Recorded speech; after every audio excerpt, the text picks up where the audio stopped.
مهدی ادركنا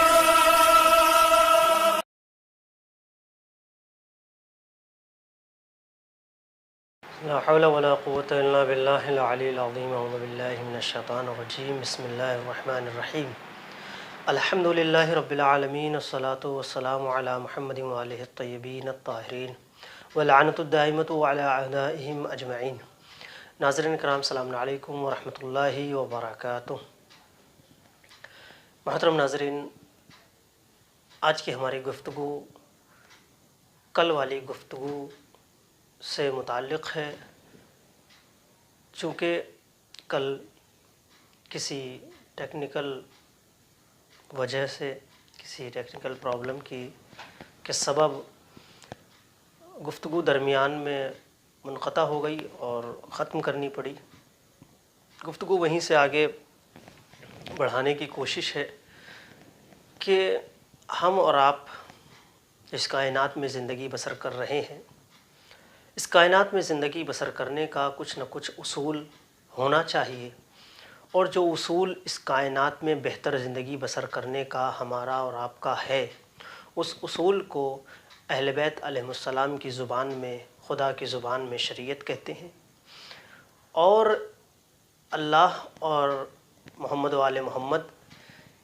نے ہر وہ طریقہ زندگی بسر کرنے کا بتایا جو بہتر ہو سکتا تھا. کبھی بھی کوئی یہ نہیں کہہ سکتا کہ اہل بیت علیہم السلام کا بتایا ہوا یہ طریقہ خلاف معاشرہ ہے یا خلاف عقل ہے، اس عنوان سے کہ بھئی ایسا زندگی ایسی نہیں بسر کی جا سکتی. بلکہ اگر آپ غور کریں تو جتنا بہتر طریقے سے زندگی بسر کرنے کا بیان شریعت محمد مصطفیٰ صلی اللہ علیہ وآلہ وسلم میں ملتا ہے اور ہمارے یہاں موجود ہے محمد و آل محمد علیہ السلام کے نزدیک، اتنا کسی کے یہاں موجود نہیں ہے وہ طریقہ. کل جو ہماری گفتگو تھی امام امیر المومنین علیہ السلام کا وہ جملہ کہ جسے امام نے ہمارے لیے ہدایت کے طور پر ارشاد فرمایا. امام فرماتے ہیں خالط الناس مخالطتاً ان متتم معاہا بکوا علیکم، کہ دیکھو لوگوں سے ملاقات کر کے، مل جل کے، میل جول کر کے رہو، اس طرح سے مل کر رہو لوگوں کے ساتھ کہ ان متتم معاہا، کہ اگر اس میل جول کے ساتھ تم اس دنیا سے گزر جاؤ اور تمہاری رحلت ہو جائے، تم مر جاؤ، تم اس دار فانی سے کوچ کر کے اس دار بقا کی طرف چلے جاؤ. کیونکہ بہرحال یہ بات طے ہے اور یہ بات قرآن کی روح سے مسلم ہے کہ موت ہر شخص کو آنی ہے. کوئی ایسا شخص نہیں ہے، کوئی ایسا فرد ذی روح نہیں ہے، کوئی ایسا صاحب روح نہیں ہے کہ جو روح، جس کو کہا جائے کہ اس کے اندر روح ہے اور وہ مرے نہ، خواہ وہ انسان کی شکل میں ہو، جانوروں کی شکل میں ہو یا دیگر اشکال میں ہو. تو اصل مسئلہ یہ ہوتا ہے کہ ہمیں زندگی میں اگر کوئی یاد رکھے تو یہ تو ایک چلے ہماری لوگوں کے ساتھ اٹھ بیٹھ، بہت سارے لوگ ہوتے ہیں جو منہ پہ بہت اچھے سے ملتے ہیں، تو ممکن ہے وہ اس وجہ سے ہم سے ملاقات کرتے ہوں اور ہمارے سامنے اچھے سے رہتے ہوں یا ہمارے عزت اور احترام یا ہم سے اچھے سے بات کرتے ہوں. لیکن اہم مسئلہ یہ ہے کہ اگر تم اس دنیا سے گزر جاؤ تو وہ کیسے، ان کا جو رد عمل ہوگا وہ کیا کہتے ہیں تمہارے بارے میں. امام نے جو فرمایا ہے وہ ہماری زندگی کے لیے مشعل راہ ہے. امام فرماتے ہیں کہ تم لوگوں کے درمیان میں اس طرح سے میل جول کے ساتھ رہو، اس طرح سے زندگی بسر کرو، ایسے ان کے درمیان میں رہو کہ اگر تم ان متتم معاہا، اگر تم اسی عالم میں مر جاؤ، بکوا علیکم، وہ تمہارے اوپر گریا کریں، تمہارے فراق میں روئیں، تمہاری عدم موجودگی میں انہیں کھلے، ان کو احساس ہو کہ کوئی ایک ایسا شخص تھا کہ جو ہمارے درمیان اتنا بااخلاق تھا، اتنا خوش مزاج تھا، اتنا اچھا تھا، اس کا کردار ایسا تھا. یعنی وہ تمہارے تمام اعمال کو یاد کر کے، تمہاری اچھائیوں کو یاد کر کے تم پر گریا کریں اگر تم ان کے درمیان سے گزر جاؤ. اور صرف یہ نہیں کہ وہ مرنے کے بعد تمہیں یاد کرے، بلکہ تمہارا اثر ایسا ہونا چاہیے لوگوں کے درمیان، تم اس طرح سے لوگوں سے ملاقات رکھو، اس طرح سے میل جول رکھو، ایسے اٹھو بیٹھو، ایسا اخلاق کا مظاہرہ کرو، کردار کا مظاہرہ کرو، اپنا مزاج ایسا بنا لو کہ جب تم مر جاؤ تو تمہارے اوپر گریا کرے۔ اور فرمایا ایمان وَإِنْ عِشْتُمْ، اگر تم زندہ رہو، حنُّوا إِلَيْكُمْ، وہ تمہاری طرف آنے کے مشتاق ہوں کہ بھئی ان صاحب سے ملنا چاہیے۔ وہ یعنی مثال کے طور پر کہ اگر کسی شہر میں مطلب پہنچ جائیں تو اب وہاں کے اگر کچھ افراد سے ملاقات ہے، ان سے گفتگو ہے اور ان سے میل جول ہے، تو ایسا ہونا چاہیے کہ مثلا انسان کی طرف انہیں پتہ چلے بھئی وہ شخص آیا، وہ شخصیت آئی ہے تو ان سے ملاقات کرنے جانا چاہیے۔ یا پھر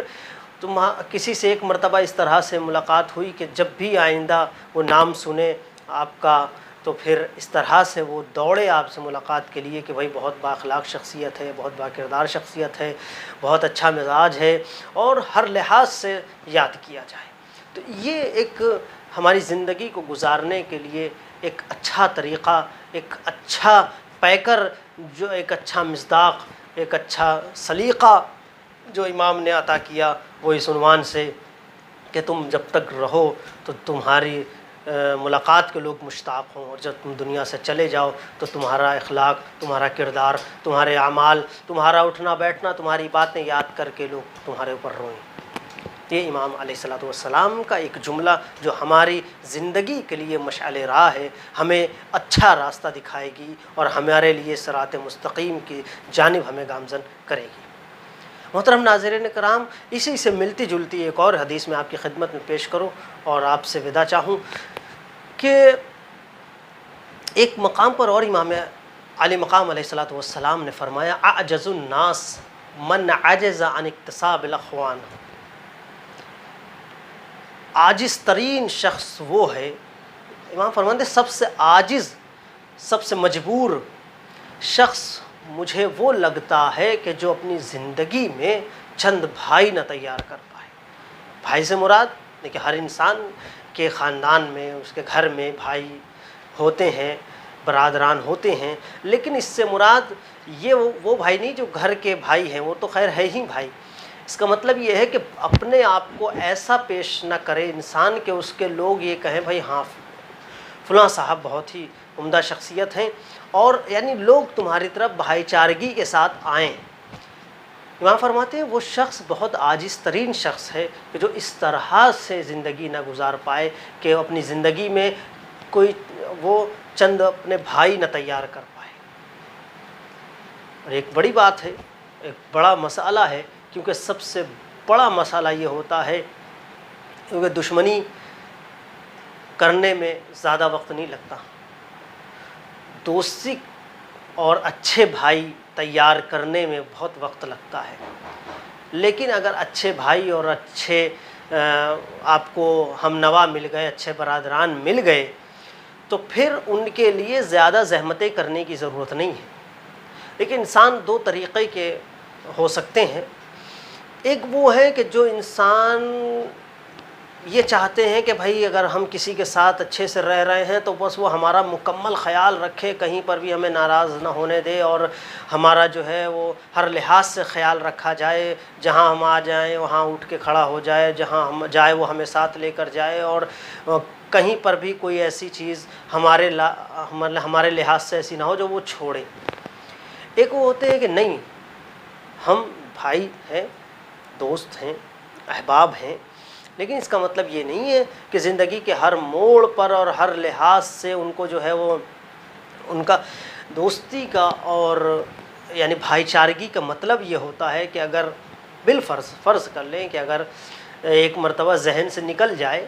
کہ بھائی ہم کسی مسئلے میں ان کو بلا نہیں پائے، ان سے مشورہ نہیں لے پائے، تو اس کو پھر دوستی اور ان تمام باتوں کا مطلب کیا ہوا؟ بھئی آپ دوست ہیں تو اس کا مطلب یہ ہے کہ ہر مرحلے میں ہیں، آپ اس کے حالات کو سمجھیے۔ ممکن ہے وہ ایسے حالات میں ہو کہ وہ آپ کو آگاہ نہ کر پایا ہو، نہ بتا پایا ہو، تو اس میں خراب لگنے کی، برا ماننے کی بات نہیں ہے۔ امام فرماتے ہیں کہ جو اپنی زندگی میں چند بھائی چند برادران نہ اکٹھا کر پائے، نہ حاصل کر پائے، تو پھر اس سے عاجز ترین کوئی شخص نہیں ہے۔ پھر امام نے آگے ایک جملہ فرمایا، وہ جملہ اس سے بھی بڑا جملہ ہے۔ امام فرماتے بس یہی نہیں بلکہ اس شخص سے بھی عاجز ترین شخص، یعنی جو بھائی نہ حاصل کر پایا، جس کے زندگی میں بھائی نہ بن پائے کچھ، وہ تو ہے ہی عاجز ترین شخص، اس سے بھی عاجز وہ شخص ہے من ضیع من ظفر بہ منہم، وہ ہے کہ جسے بھائی تو مل گئے ہوں، بھائی بنا لیے ہوں، لیکن ان کو سنبھال نہیں پایا اور ضائع کر دیا۔ یعنی زندگی میں سب سے بڑی چیز تو یہ، پہلی بات کسی کو دوست بنانا، اور اچھے دوست اگر مل جائیں، اچھے بھائی تیار ہو جائیں اور اچھے برادران مل جائیں تو ان کو سنبھال کے رکھنا وہ سب سے بڑا مسئلہ ہے۔ امام فرماتے ہیں کہ وہ شخص بہت زیادہ عاجز ہے، عاجز ترین ہے،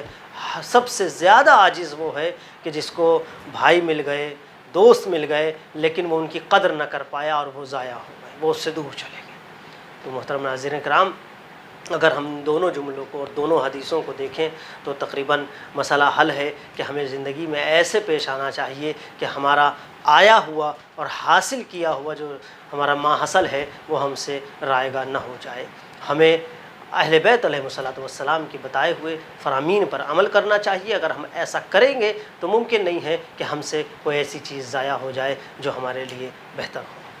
ناظرین کرام، آج کے لیے بس اتنا ہی، انشاءاللہ پھر کل دوسری حدیث کے ساتھ پیش خدمت ہوں گے۔ تب تک کے لیے السلام علیکم ورحمۃ اللہ وبرکاتہ۔ یا مہدی